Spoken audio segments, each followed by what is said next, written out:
Back on Fight News now with John Ramdeen and Robin Black. We're going to get into some news items because there was quite a lot of it over the weekend, mainly in the form of fight announcements made official by the UFC. Nothing that really came out of left field, but just confirming a lot of fights, including April 23rd, UFC 197 will feature the rematch between Daniel Cormier and Jon Jones for the light heavyweight title. Not taking place in New York, not taking place in Anaheim. In fact, they will be going back to Las Vegas, where the first fight took place.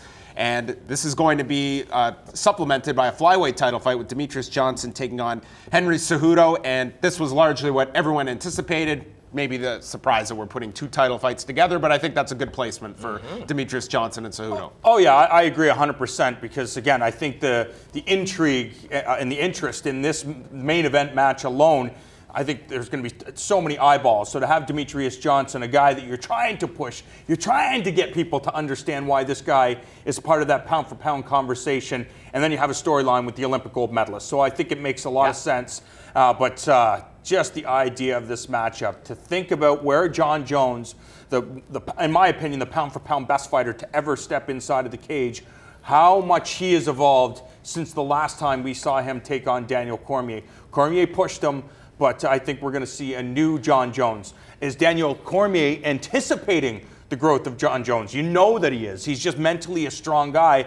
And what steps is he taking to make sure that he's facing a new Jon Jones? I do a podcast with David Mullins, sports psychology consultant who works with a lot of these guys. And he likes to talk about the idea that early on, you have to get out what the story of the fight is. Discuss it. Have your athlete accept the truths of this fight. And when discussing this one, all the things that may be challenging may sneak into your mind, put them out on the table, and really look at them. And on that table better be that Jon Jones is going to be better than he was last time you fought him. That is 100% has to be sitting there. What's your answer to that? I'm going to be better than I was the last time that I fought him. Exactly. So he must be doing that. If he is not doing that, he is making a grave error.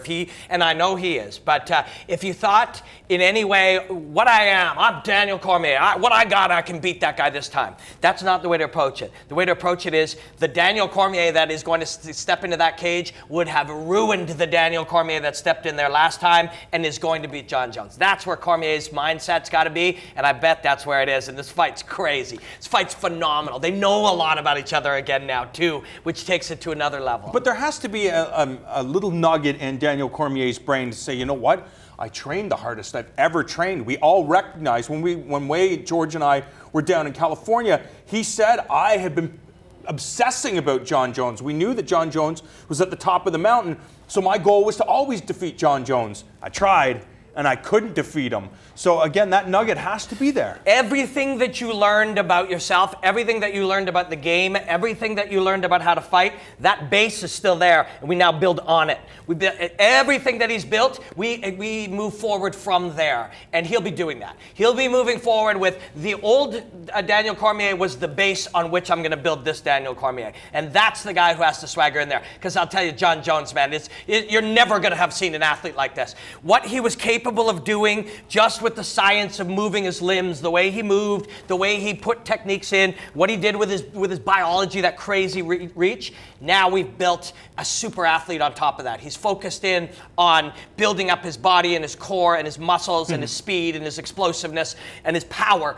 And he's done it very smartly. Build the power, then add the mobility, add the flexibility, build them all up. I've been watching him online. It's been fascinating. And what they're doing right. They're building the perfect beast. A key to this fight in many ways, I feel, is going to be Cain Velasquez. Daniel Cormier stated after that first fight, after the loss to Jon Jones, that not having Cain in that camp because of his injury, it certainly impacted his camp, not being able to train with Cain. Now, we know that Cain is recovering from back surgery. He theoretically will be in the gym in time for a good amount of this camp. Will he be at 100%? Will he be able to train as effectively as in past camps with Daniel Cormier? I think that plays into this as well. And what gains Jon Jones has made since their last fight a year and a half ago. There's many questions if you're Daniel Cormier. Yeah, but luckily for Daniel Cormier, it's like, yeah, I don't have Cain Velasquez, but I have the middleweight champion Luke Rockhold, who's athletic and rangy and creative. I'm not going to say he's like Jon Jones, but if you're going to get any fighter that can kind of replicate the things that Jon Jones can do, I think that Luke Rockhold is one of those guys. Both men are preparing for a rematch. Both men are preparing for a rematch for a title. One is fighting a man he beat, and the other is fighting a man he lost to. So those conversations, they have the perspective of the other guy too. Fascinating stuff, man. Don't you just wish you could like sit in there with a pad and a paper and watch these guys training? I mean, I'm watching Jones virtually online, and they are doing some like brilliant things with his conditioning, his power, and what they're building is a scary, scary thing, man. Also announced is our main event for the UFC's debut in Croatia, where they will have Ben Rothwell taking on former heavyweight champion Junior Dos Santos. So that answers one question about where the heavyweight title picture is going to shake out, and leaning towards Stipe Miocic maybe getting that next title fight. Do you like this fight with Ben Rothwell? And with Junior Dos Santos, he's coming off the loss to Alistair Overeem, and certainly this is another killer that's being sent Ben Rothwell's way. Yeah, I love this matchup, but we've been having this conversation. It kind of feels like Ben Rothwell is going up while Junior Dos Santos, because of the beatings that he took at the hands of Cain Velasquez, is on the decline. And I think if Ben Rothwell can go in and brutalize Junior Dos Santos, he will certainly make a case for challenging for the title. But it's strange. I think he's made a pretty good case as it is right now. But I find it very strange that you're in Croatia and Stipe Miocic is not fighting in Croatia. Well, maybe that's a tip of the hand there of where they're going. Yeah, I think Stipe will be fighting for the title next. Yeah, Rothwell's looking good. I think when for Junior, you have to look at that again. We have to put the story of this fight on the table. This one, what are we doing here?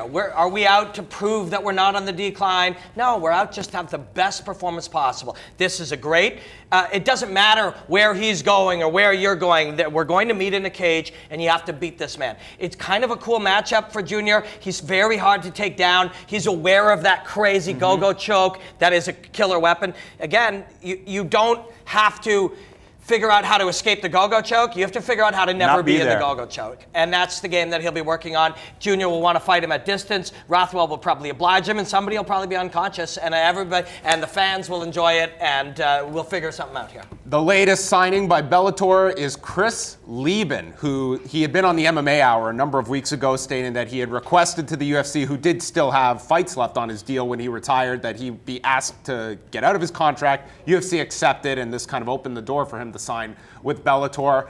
I'm conflicted on this one. Chris Lieben was hardly looking great when he ended his career in the UFC. That was in 2013. Just got out of jail recently. He states that, listen, he lives a better life when he has something to work towards, and being in the gym is that. And in that regard, maybe this is a good thing for him, that he can focus his energies on a fight.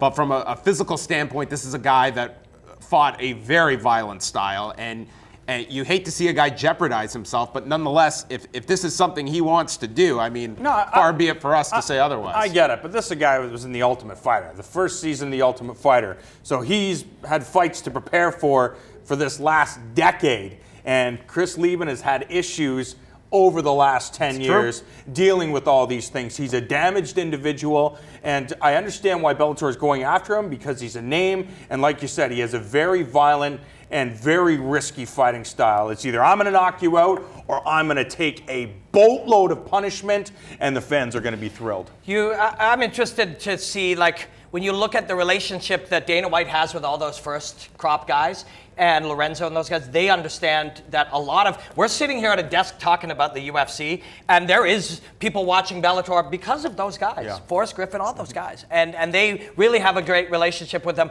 They really care about them. You can see it. You know, Dana White takes all kinds of weird, people take stabs and throw shade on him on the internet all the time, but you can see in this case, he probably looked at it and said, you know what, I don't want you fighting anymore, but I'm also not going to hold you back. I'm not going to, still had a fight on there. He could have easily said, nope, we're never letting you fight. He honored that the guy wants to fight, but he doesn't want to be involved in it. I think it says a good thing about Dana White.